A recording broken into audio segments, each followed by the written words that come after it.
Програми наменети за целата публика.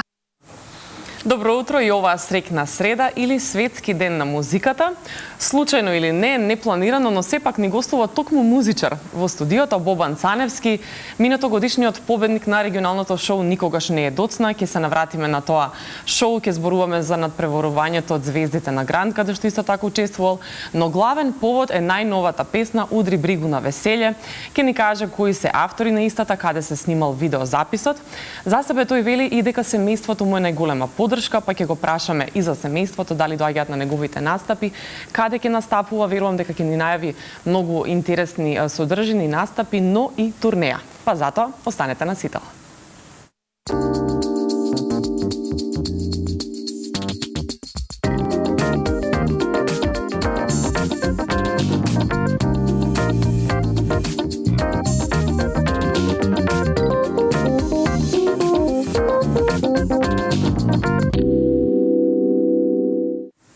Добре дојдовте во магазин. Денеска се дружиме со пејачот Бобан Цаневски, како што веќе најавивме. Тој е подготвен во студиото, а јас ве канам да останете пред малите екрани на Сител, но и на Facebook страницата Шоу магазин, каде што одиме во живо. Добро утро и добре дојде. Драго ми е што ја прифати поканата. Добро утро, Елена. Чест и задоволство ми е да бидам во Сител телевизија во овој прекрасна емисија магазин. Ја прифати поканата бидејќи долго време не сум бил на телевизија, значи на ваква емисија, така да мислам дека ќе биде пријатен разговорот. И се што сакате ќе се дозне за моите настапи.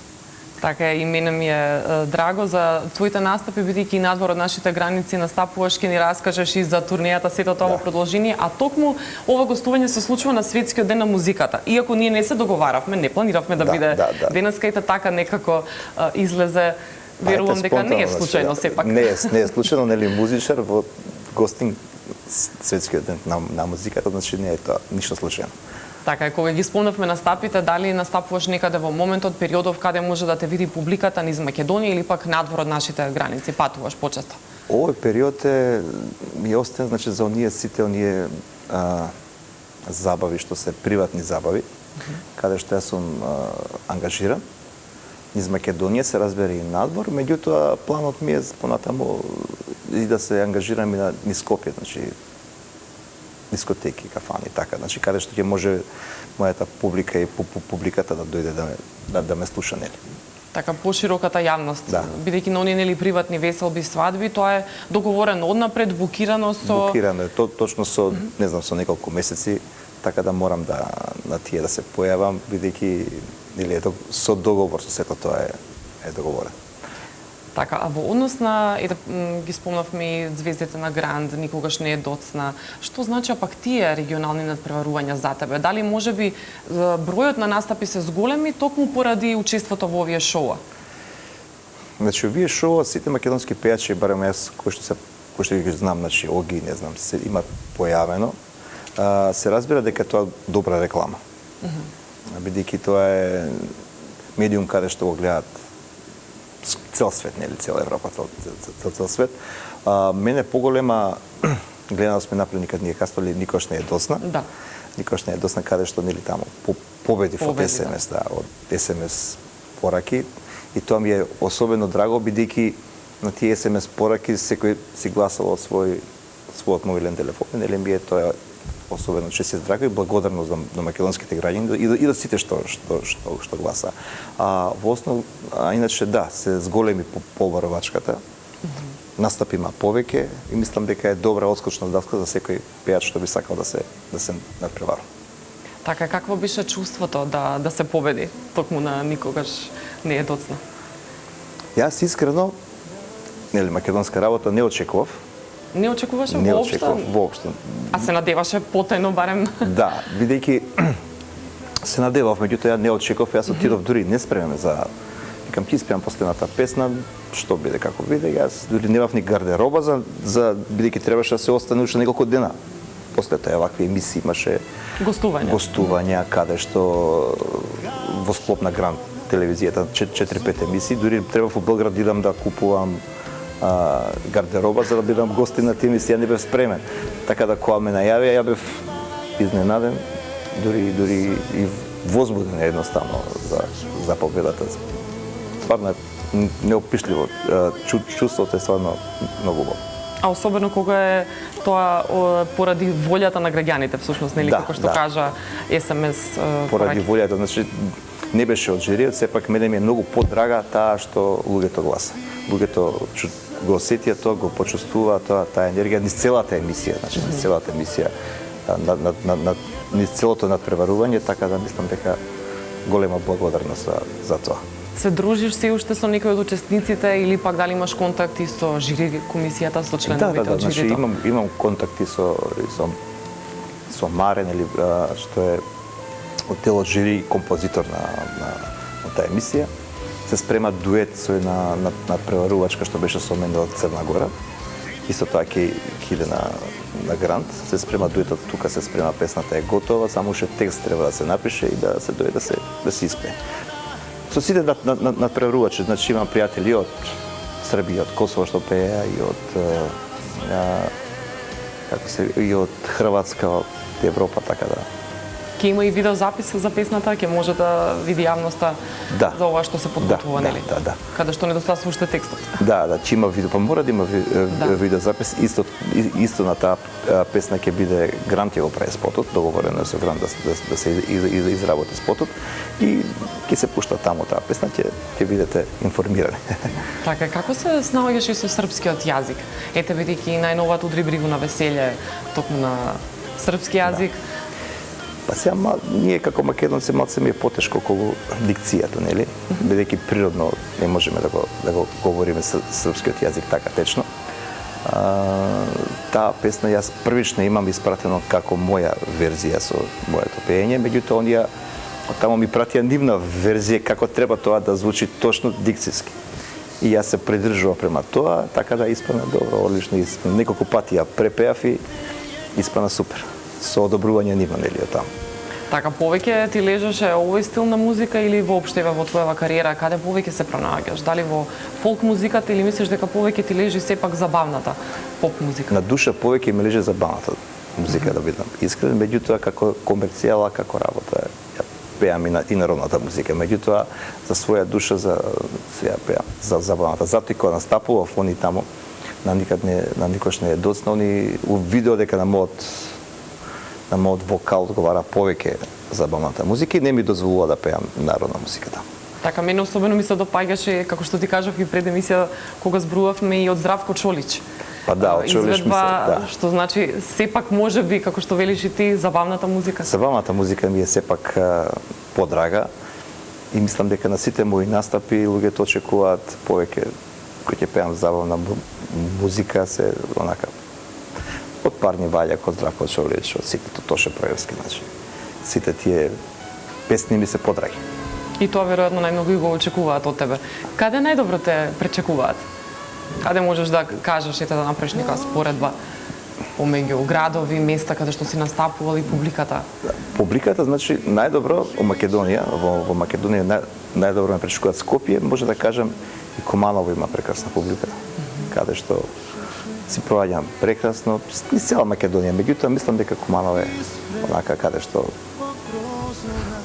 публиката ги знае, моите песни ме прифаќа и се дружиме прекрасно. Така е, удри бригу на веселје. Удри бригу на веселје. Како што вели изреката. Да. Како се случи токму овој наслов да биде според она позната изрека? Да. Овака, значи, песната е на Блаже Темелков, автор.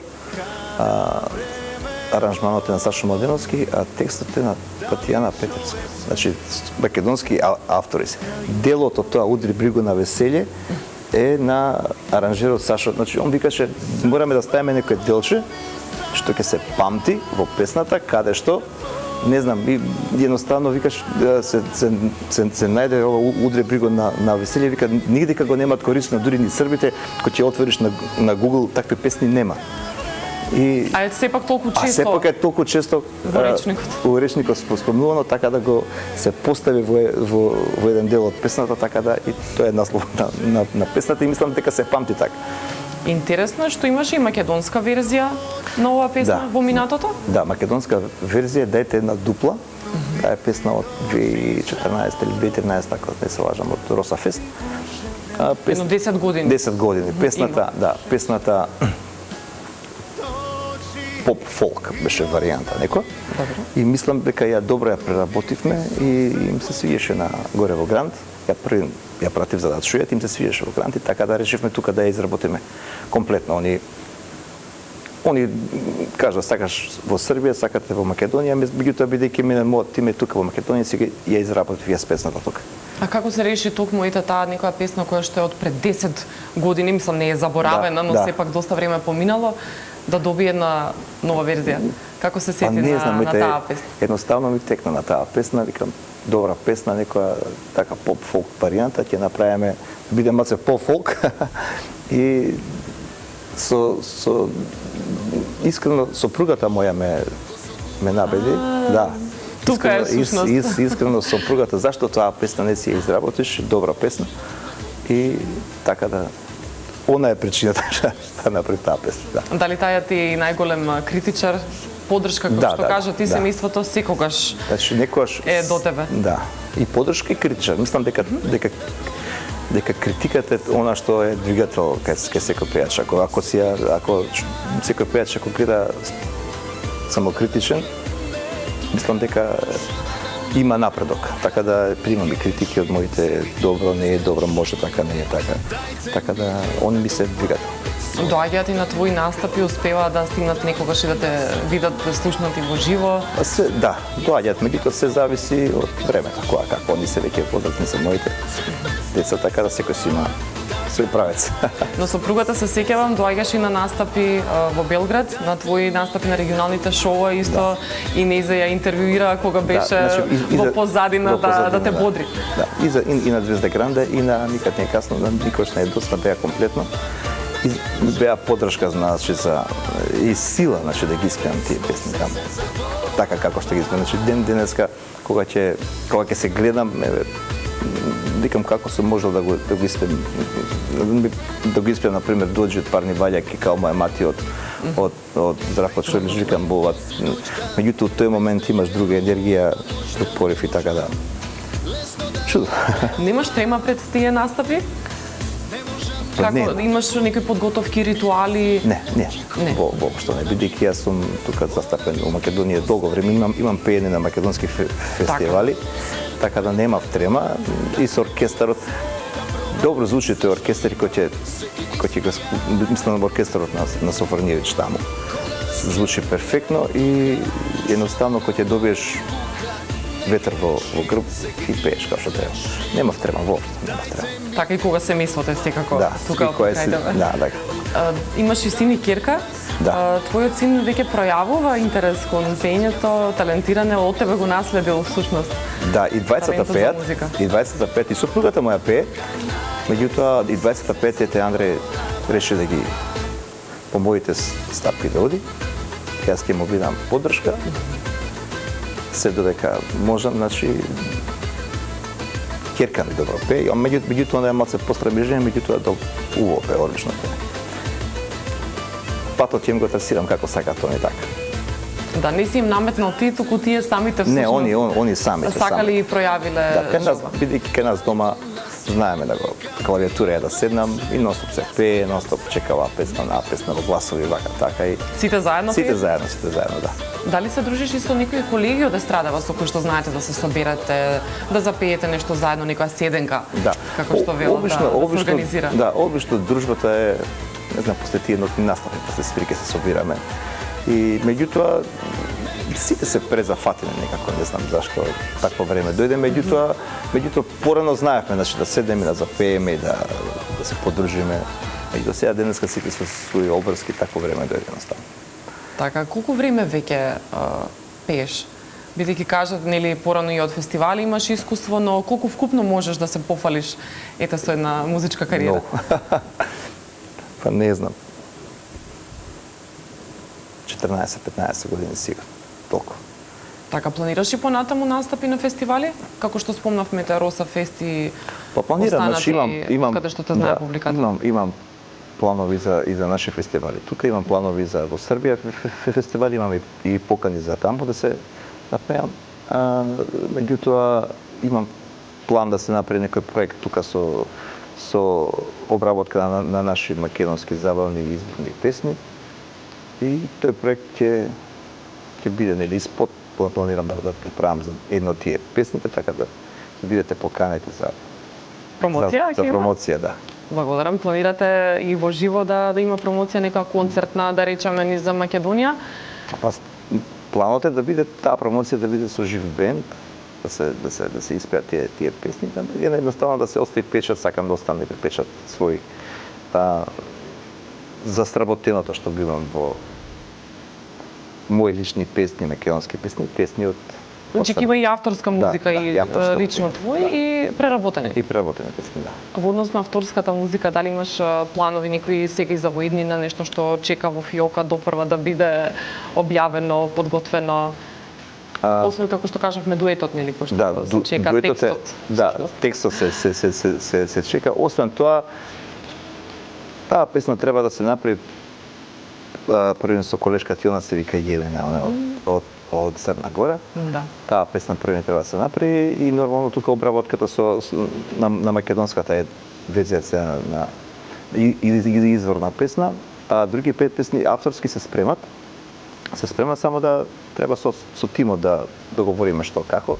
Меѓутоа се полека ќе. Во тој проект ќе бидеш само ти или планираш некои соработки со други пејачки од естрадава? Имате... Па планот ми е со повеќе пејачки, сега треба да се договорени со пејачи од наша македонска естрада, каде што би учествувале во обработка на македонски дуети, македонски песни и мислам дека ќе биде некои песни од тоа време. Дел од екипата може да ни откриеш или уште ги немате прецизирано договорено сите? Ги немам прецизирано, меѓутоа е со договорено со Наде Талевска и со други пејачки каде што ќе може да се направат тие дуети. И таа е сепак моќен женски вокал. Едно од најдобрите вокали во Македонија. Така, ги спомнавме настапите во живо, па да ми раскажеш малку околу турнејата која што е во план и која што треба да се одржи во Америка. Значи договорена со таа би била турнеја дека октомври месец. Да преку менаџерскиот тим на Грант ставил сум со неколку пејачки, 5-6 пејачи од Грант. И јас сум во тој тим стаен. Ти си единствениот од Македонија? Да.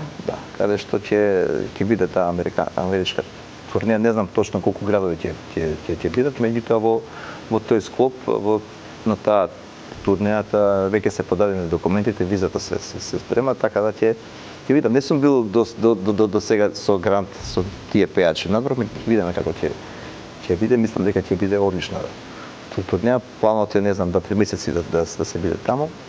Да. Песнич како ќе биде не знам стварно.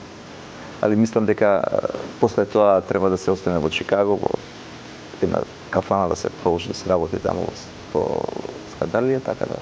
Главен всушност центар на збиднувањето ќе биде Чикаго или тоа само за крај на турнејата каде ќе продолжиш? Значи за крај на турнејата ќе останеме во Чикаго, а претходно цела Америка ќе се помине. Кај што има договорено настапи, кај што има договорено. Тоа е едно ново искуство што би требало да видам како ќе. Ако биде добро, мислам дека ќе продолжиме и понатаму. Така, сето тоа и во организација на Грант, како што видиш? Да, сето тоа е во организација на Грант, преку Грант менаџерите и така. Дали имате преку нив и настапи тука во Македонија или во Србија, други кои што се организираат, или ова сега во Америка е прво нешто нивно, да кажеме, поголемо организирано од нивна страна? Преку Грант е ова прво, во Америка каде што кидам преку таа продукција, значи сите ангажмани што се тука во Македонија, да, во Македонија, Србија, ми се приватни. Аха, приватни, да. Не се преку Грант. Таа продукција всушност. Да. Значи сите бидејќи немам договор направено со Грант, приватни ангажмани се тука низ Македонија и во Србија се мој. Како реагира во Србија публиката кога ќе те слушне, кога ќе те види, те паметат од никад не е касно или никогаш не е досна регионалното шоу?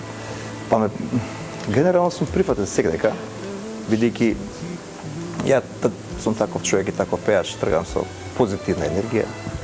Значи, ја пренесам таа енергија на луѓето и генерално сум прифатен секаде.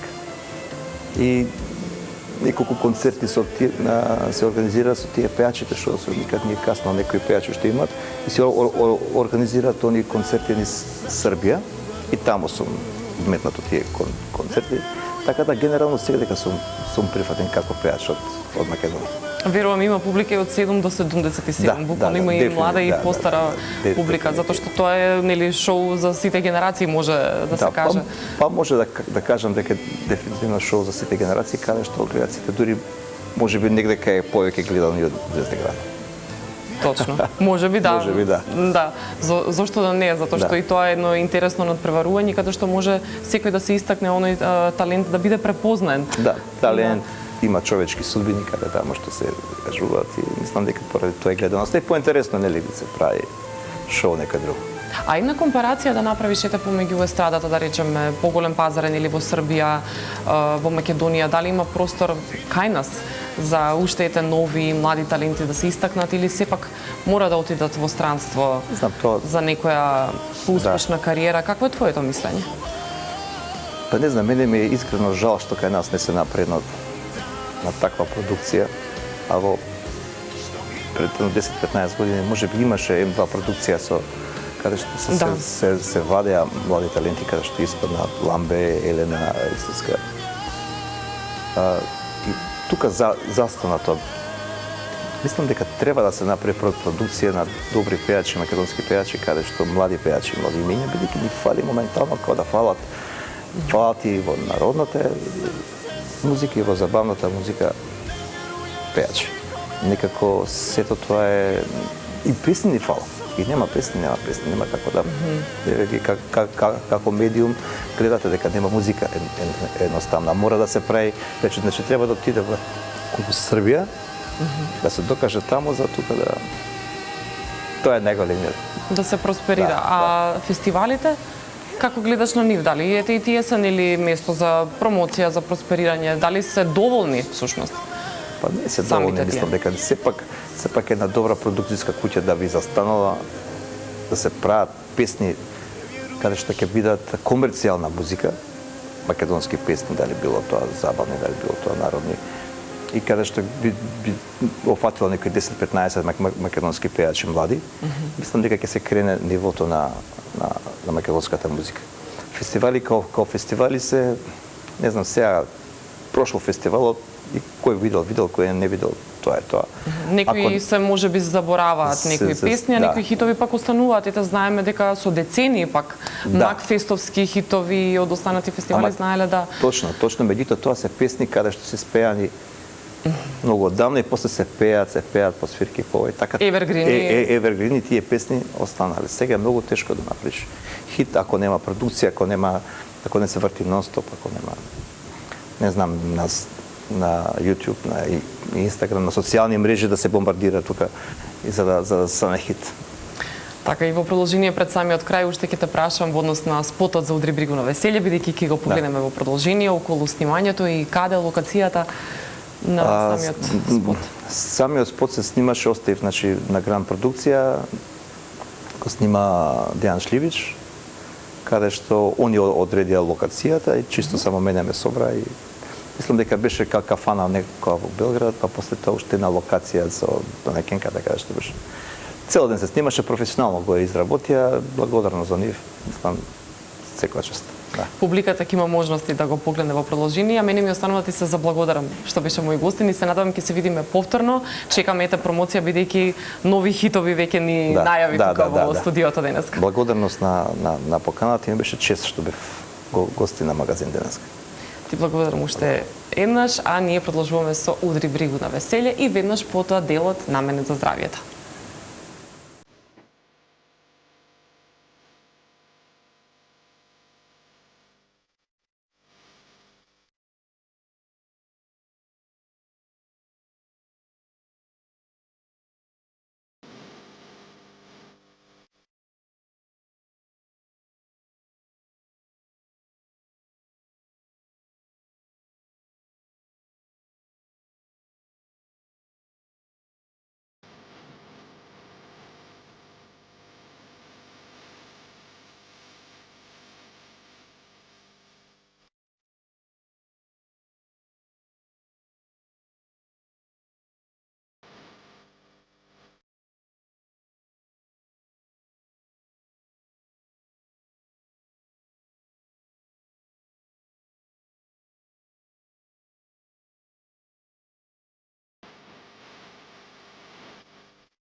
Почитувани гледачи, продолжуваме со делот наменет за здравје. Како да се соочат родители со диагнозата дека имаат дете со пречки во развојот? Каде да побараат помош? Како да се вклопат во околината? Мој денешен гостин со кој ќе разговараме на оваа тема е Фики Гаспар, психолог од Гаспар Центарот. Фики, добре дојде во магазин Здравје. Фала ви. Поводот за што денеска си наш гостин е што имаме издадовте всушност прирачник за поддршка на родители кои што имаат деца со пречки во развојот. Колку овој прирачник всушност ќе им помогне во сите оние, можеби така да ги наречам, најкомплицирани ситуации со кои се соочуваат кога ќе дознаат дека нивното дете има пречки во развојот? Така, во работа во последните 5 години со клиентите и со нормално родителите, утврдивме дека еден од поголемите проблеми покрај диагнозата и симптомите со кои што доаѓа клиентот се и прифаќањето на самата диагноза од страна на родителите и насоките кои што треба да ги добијат тие за што понатаму да направат.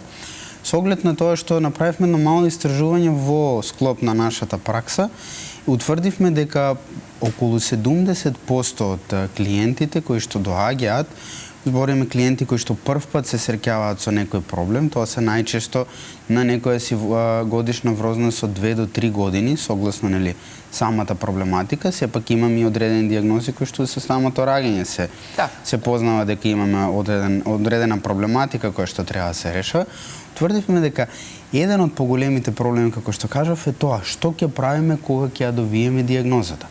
Разговаравме со повеќе колеги наши кои што се во дел од овие бранши и се одлучивме да направиме еден прирачник кој што ќе биде наменет и ќе ги објасни тие работи како да се поставиме кога ќе ја добиеме диагнозата, каде да се обратиме за помош, што се треба ние како родители да знаеме кога се работи за одредена диагноза или па во случај доколку имаме одреден проблем, а за жал се уште не може да се постави диагноза, пошто некои проблематики знаат да наликуваат на други и сепак психијатрите кои што ја поставуваат диагнозата не секогаш толку лесно се впуштаат, туку сакаат да дадат малку простор, затоа што не секогаш можете, клиничката слика која што ја гледате сега може многу да се подобри, а може и да се влоши.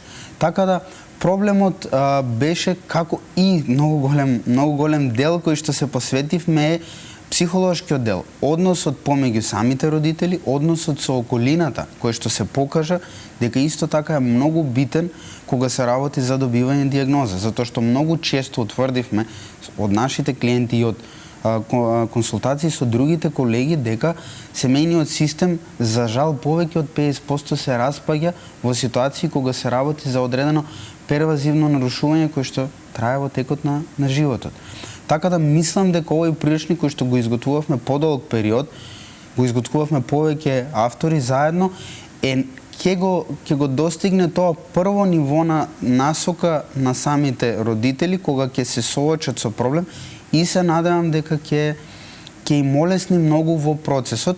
Може би требаше насоки ќе имаат едноставно што како да направат во одредена ситуација. Така, може би требаше да поканиме некои од родителите кои што го имаат прочитано овој прирачник, чисто да дадат, пошто во самиот прирачник ние издвоивме и прашања анонимни нормално према одредени семејства кои што сега деца, веќе тие се луѓе, но тогаш биле деца, кога првпат се соочиле со диагнозата, низ што сте поминали и кои проблеми и кои пречки ги имале додека да стигнат до нивото каде што се сега. Така да мислам дека е доста исцрпно. Така. Јас да ги повикам и нашите гледачи дека може да се јават во живо и да постават прашање до нашиот денешен гостин на темата која што ја најавивме. Еве прирачникот го изготвивте. Сега додеме кратко сите тие најчести дилеми, прашања, проблеми со кои што се соочуваат родителите. Што кога ќе ја слушнат диагнозата? Знаеме дека е стрес за било која диагноза која ќе ја слушнеме, особено кога родител ќе слушне дека неговото дете има пречки во развојот. Да, ако треба едноставно да ги представиме работите, имаме родители кои што ја прифаќаат диагнозата, се впуштаат веднаш во барање на решение. Имаме и родители за жал кои што не ја прифаќаат диагнозата, секој си има право на второ, на трето мислење и продолжуваат кон барање на второ, трето, четврто, петто мислење и одат се додека не стигнат до одреден терапевт или доктор или независно од која бранша е зависно диагнозата, бараат да го слушнаат тоа што сакаат. пример да слушнат дека сепак не се работи за таа проблематика, иако имаат можеби од 3-4 професионалци насоки дека се работи за таа диагноза, сепак бараат решение дека тоа не е така. Да го слушнат тоа што сакаат. Да, за жал многу тешка е ситуацијата кога се соочуваат со диагноза, но за жал ова ги влошува проблемите затоа што многу често во нашата фела се кажува прифатена диагноза, поставена диагноза, решавање на 50% од проблемите со самата диагноза. Меѓутоа, кога не ја прифаќаат диагнозата и кога бараат трето, четврто мислење, колку во тоа всушност губат време на време да се почне со третмани, со се она што е неопходно. Така, во нашата работа раната интервенција е една од многу позитивни работи и даваат многу подобар исход, но за жал не секогаш на време се почнува нели со третман и не секогаш знаеме точно каде да се обратиме, со кој да разговараме, пошто моментално имаме многу опции кои да посетиме, имаме многу насоки. За жал често и терапевтите меѓу себе имаат и различни насоки, така да многу е тешко како родител вие да одлучите што е најдобро за вашето дете, кога нели не сте сигурни кој ќе биде исходот и не сте сигурни за каква проблематика се работи. Така да ако можеме тоа да го решиме, ако се прифати диагнозата, после тоа доаѓа до тоа прашање, каде да почнам со третмани, со кои третмани да почнам? Значи каде да се побара помош, дали знаат да го најдат вистинскиот пат или лутаат низ тие лавиринти како што е и пракса за многу работи? Најчесто за жал имаме ситуации каде што клиентите лутаат затоа што нормално сакаат да ги соберат сите информации. Во самиот приличник се опишани сите работи на кои, тоест сите професионалци за одредена диагноза со кои што треба да се видат, кои што треба да се консултираат. Потоа е нивен избор, нели, каде ќе одат, но значи секогаш треба да има одреден конзилиарен тим во кој што најпрво ќе стои психијатар, ќе стои психолог, доколку се работи за развојни проблеми, пошто се опишани и други диагнози, се работи и со дефектолог, и со логопед, со физиотерапевт, зависно од проблематиката. Многу често се користат и други професионалци, медицински професионалци, кои што влијаат како невролог, нормално педијатарот е секогаш игра улога кога се работи нели за одредена диагноза и по потреба, нели, одредени други специјалисти кои што се насочени во таа работа. Пред да продолжиме, да им дадеме предност на гледачите, имаме гледач, повелете во програма сте. Добро утро. Добро утро, повелете, ве слушаме. Добро утро. Ве слушаме во програма сте. Добро утро. Се јавуваме од Куманово. Повелете, господјо, ве слушаме. Да, еве па едно прашање. Еве, дете е 7 години. Да, 7 години. Позитивно. Само развој после вакцина. Нема развој, се работи логопед, дефектолог. Еве веќе една година. Една година нема успех у школу, еве втора година се запишувам во школа. Што имаме успех, логопед, дефектолог. Све успех има, позитивно дете, а нема енергија, еве дете не работи, значи работи логопед, дефектолог. Години дека е детето? Не сака ништо да работи, а има успех, градинка. Да, Куманово. Се работи за Куманово. Добро, во ред, јас ви благодарам за прашањето, бидејќи телевизорот беше вклучен, малку потешко ни идеше слушањето, меѓутоа до толку разбравме. Да, мислам дека гледачката ја разбрав, ако се работи за 7 годишно дете моментално кој што посетува специјален едукатор, рехабилитатор, дефектолог и логопед, за жал не успеавме да слушнеме нели дали сепак говорно јазично во каква состојба, што моди на логопед има одредени работи кои што треба да се средат, но дали има експресивен говор или нема експресивен говор и психомоторниот развој докаде, нели, што Сега спомена дека немало енергија, меѓутоа се колку е тоа до психолошки развој или можеби енергија, претпоставам господјата мислеше на мотивација, не е мотивиран нели да се надминат некој. Претпоставам овде се работи за одредена развојна проблематика, можеби одредена дијагноза. Во вакви ситуации, затоа што ја слушнавме, кажа дека година дена работат и немаат некој си значителен напредок. Напредокот во работа зависи од прво од дијагнозата и од клиничката слика колку ни е дозволена, но наше искуство е дека некогаш кога ќе ја слушнете дијагнозата, барем така е покажано, дека тоа може и да ве закочи во напредокот, затоа што кога и не се фокусирате баш на дијагнозата, нели, немате некоја крајна граница и најчесто се надминува тоа кое што го нуди самата дијагноза и очекувањата. Но во овој случај, доколку нема напредок, најдобро е да се консултираат со психијатар или со невролог. Во овој случај и со двете, затоа што многу често кај нас е утврдено, а и се виде според, имавме една преубава конференција лани во Белград која што покажа дека да, третманите од логопед и од дефектолог се значени многу, но за да имаат ефект, вие мора да ги решите одредени медицински, биолошки процеси кои што се случуваат во детето, за да има ефект самата таа работа. Така да дефинитивно господјата се надам дека еве гледачката го слуша одговор, дека ќе побарати дополнителна дефинитивно да се види со да... психијатар и со невролог, доколку треба да се прими медикаменти, а потоа нормално да се продолжи третманот кој што го работи моментално. Имаме гледач на линија, повелете во програма сте. Добар ден. Добар ден, повелете. Ајде да се чуеме, сакам. Повелете, ве слушаме. Ама со вас зборувам ја зашто уште зборат со другите. Сега се сврти. Сега сте во програма и повелете. Ало. Повелете во програма сте, повелете со прашање. Добар ден. Се јавуваме од Охрид. Имаме девојче над 5-та година, веќе во 6-та е влезена. Не ни зборви. Има аутизам, аларија. Се ме интересира. Зошто се работите и шо понатака со девојче? Го носиме на дефектолог од 2-та година. Се има некое подобрување, бројовите ги знаат, буквите ги знаат, ама сама не икет, со наша помош. А кај што оди таму кај дефектолог е многу послушна и викат дека е итра. А говоров никако не иде. Така ви го разбравме прашањево, ви благодарам многу за јавувањето. Еве имаме и дијагноза односно утврден аутизам. Дали е доволно само што посетуваат дефектолог или и овде можеби се потребни некои од другите специјалности?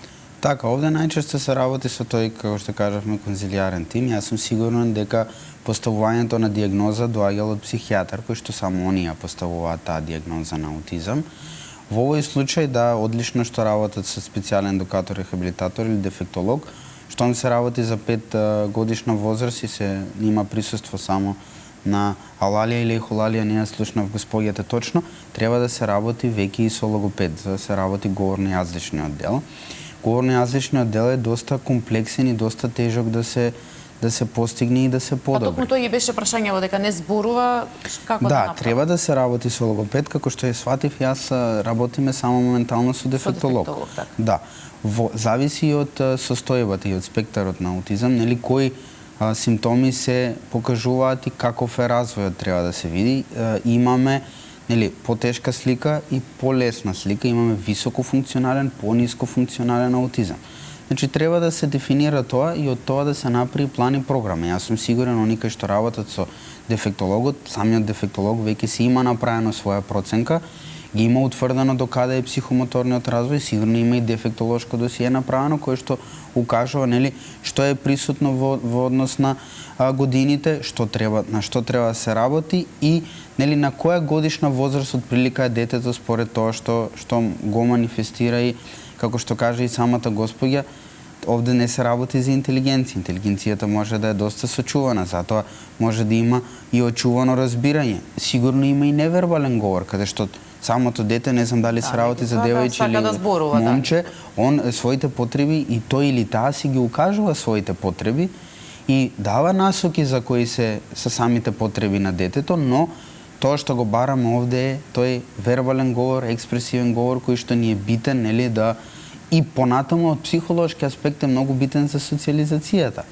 Така да мој совет е да дефинитивно да се видат со логопед, да направат структура која што ќе работат паралелно дефектологот и логопедот и нормално уште еднаш, ако веќе не го посетуваат на контроли психијатарот, да се гледаат со психијатар, затоа што психијатарот во одредени моменти знае да додава и суплементи, да додава одредени медикаменти согласно потребата на самата дијагноза. Јас се надевам дека нашата гледачка е задоволна од одговорот. Имаме гледач, повелете во програма сте. Добар ден. Добар ден, повелете. Ке имаме детенце 5,5 години, а има аутизам. Не зборува. Што треба понатака? Дали посетувате некој од тие, психолог, дефектолог, логопед? Да. Ама некако слабо тоа му оди. Мислам, не е од Македонија. Арно, ако ќе дојде тука, преку летото, оди тука кај психолог, педагог. Он е од Норвешка таму, ама некако слабо му оди и во Норвешка таму, некако не зборува. Дали ќе прозборува, ме интересира понатака. Ако све тие работи ги прави, мислам, оди. Тоа да ми одговори. Така, јас ви благодарам многу за јавувањето. Така, ова е најчесто... Слично прашање како претходнава гледачка, меѓутоа детево сепак не е во нашава земја, туку овде доаѓа. Така, исто ние, пошто ги следиме трендовите кои што ги работат другите држави, вклучувајќи ја и Шведска и Норвешка и дел од Европската унија нормално, значи тоа што ние го имаме видено дека процесот е ист кај нас и кај нив. Се работи на, како што кажавме пред тоа, и логопедски и дефектолошки, психолог секако влегува по потреба, но во овие случаи најчесто работи со семејството. Тоа што треба да го знае гледачот е дека процесот на овие работи зависи од состојбата, некогаш зима многу повеќе време и не се решаваат работите доста брзо.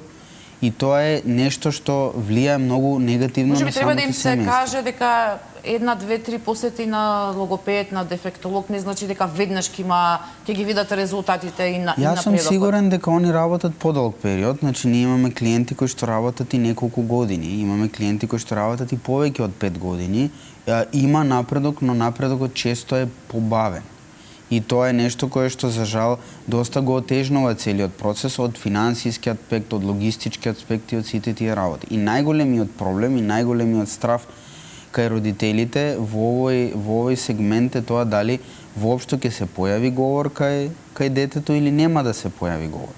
За да може да се дефинира дали ќе се појави говор, треба да се направи убаво проценка говорна јазична и тоа да ни укаже некое си очекување, што не значи дека ќе испадне така. Имаме многу случаи кога сме очекувале многу по-лоши резултати, а сме добиле многу подобри резултати. Но дефинитивно треба да си работат со логопед и дефектолог. Сакав да кажам дека и билингвизмот или повеќе јазици, не само два, е исто проблем и кога се работи за типичен развој, затоа што имате влијание на повеќе јазици, претпоставам ова детенце има влијание на македонски, норвешки и сигурно англиски, затоа што сите го имаме тоа влијание сега, и тоа го отежнува малку процесот за да се постигне. Но сигурен сум дека разбирање има за јазиците, но потешко е тоа да се... Најголемиот проблем ни е тоа да го имаме тој вербален говор или налози, нели, да може сам да побара, да дава налози, да од прости кон сложени реченици. Да се навратиме на темата со родителите и кои што имаат деца со пречки во развојот. Може би едно од клучните, секако од која ќе слушнат и дијагнозата и каде да се обратат, како да се вклопат во околината. Може би порано било полошо, еве сега имаме подобрување со на инклузивност, особено во образовниот систем, меѓутоа се уште не сме на, може да кажеме, добро ниво. Значи има деца кои што се супер прифатени, меѓутоа имаме и ситуации, претпоставам и вие се соочувате со тоа, кај што едноставно детето е отфрлено дали од градинка, дали од одделение. Како тие родители да се вклопат во средината, во околината? Така, и ова е доста тешко прашање и голем проблем кој што треба да се реши. Тоа што се случува кога се работи за лице со посебни потреби или за лице кои што има одредени потешкоти во самиот развој, се дава индивидуална образовна програма од страна на училиштето. Таа е наменета за да може соодветно да учествува во образовниот процес, иако се работи за индивидуална, согласно можностите на самото дете. Социализацијата е еден друг степен кој што исто така на кој што треба да се работи. Овде се вклучени најчесто тие лица имаат и образовен асистент кој што е со нив и кој што им помага во одредени работи во текот на училишниот процес. Но исто така треба да се види и психологот како работи во училиштето, како е прифатено од другите дечиња. Имаме инклузијата е позитивна, но многу е битно како ќе ја направите во пракса. Затоа што теоријата има одредени насоки, но практично многу тешко се постигнуваат некои работи.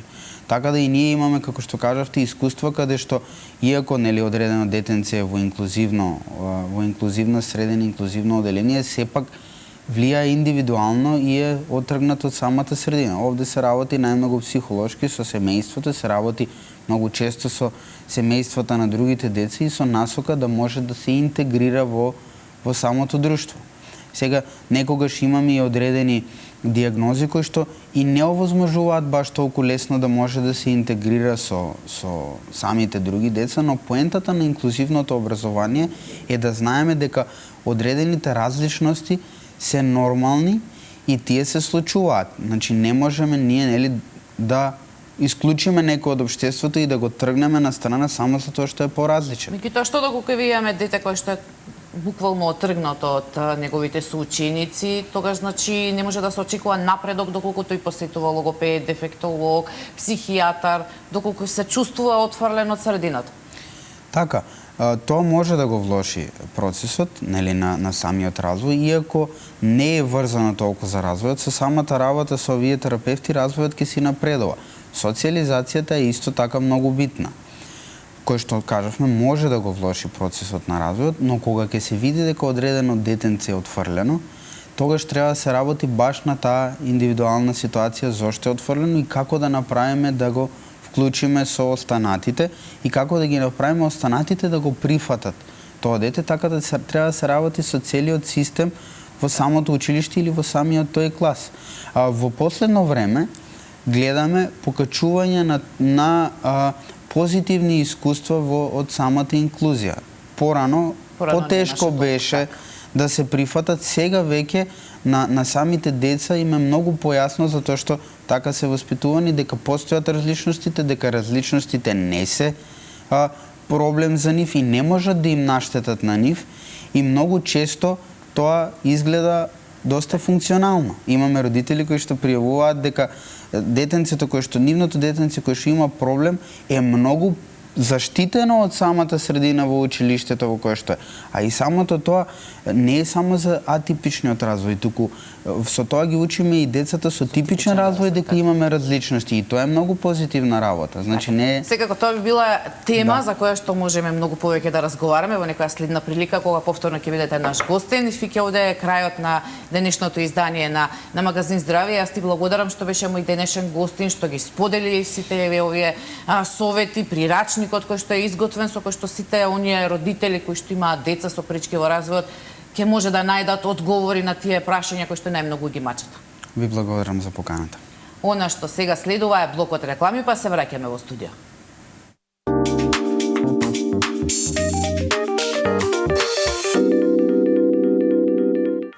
Почитувани гледачи, овде е крајот на денешното издание. Се гледаме повторно утре во истото време. Имајте убав ден, чувајте го вашето здравје и гледајте Сител. Довидување.